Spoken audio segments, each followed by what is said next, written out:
My hometown is Kalamata, Greece, a town with a great deal of beauty, both physical and also spiritual, a great deal of good history, very inspirational.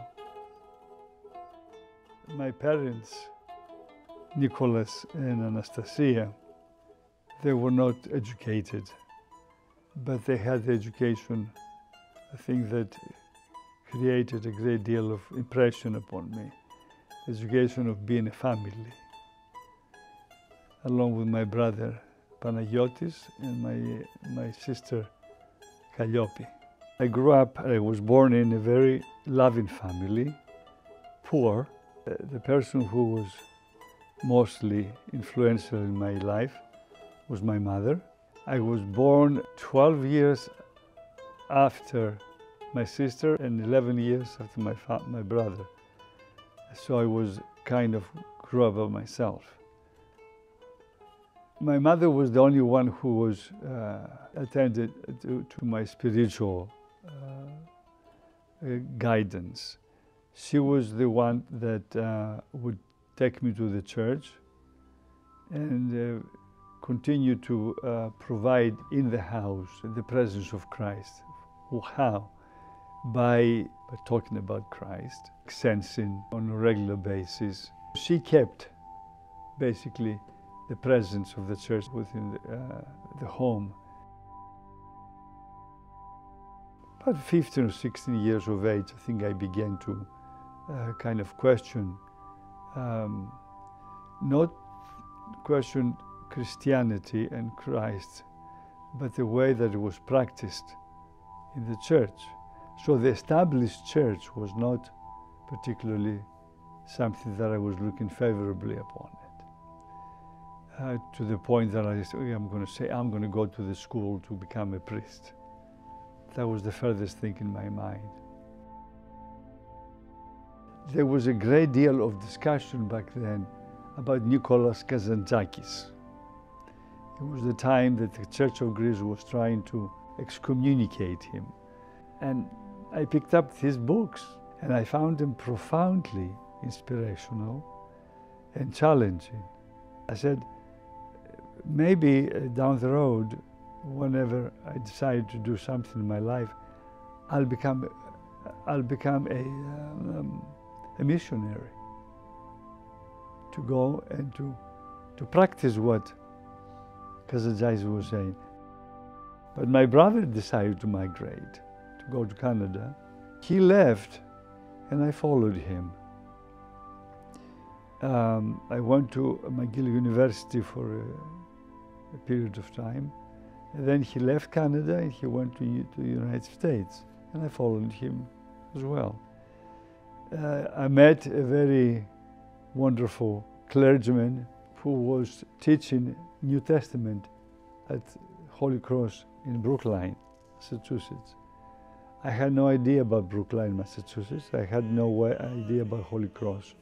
And I was impressed by his presentation of Christ and his interpretation of the New Testament. So I went and I visited and I never left. Once I got into the school, that's why I call it second baptism, I began looking at things differently, because right there and then, all of the people that were there were not there to become priests. They were there because of ulterior motives. And I had to face them. Not that I wanted to be a priest. At that point, I was there to study, to see if I can make amends with the established church.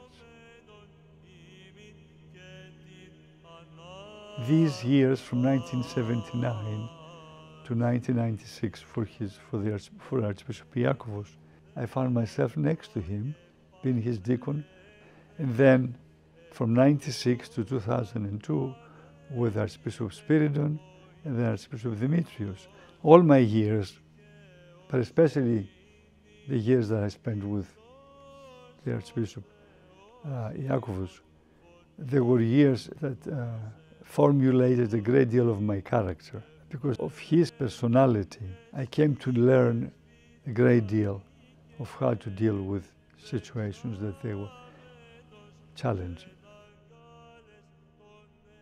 I became bishop in 2002, and from 2002 to 2005, I had the title of Bishop of Kratia.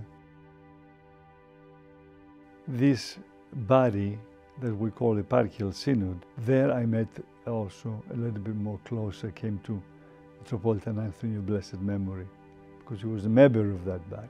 I came to know him as a person who is genuine and real, and I appreciated that very much from him. More than one way, he paved the way for my becoming one Metropolitan in 2005.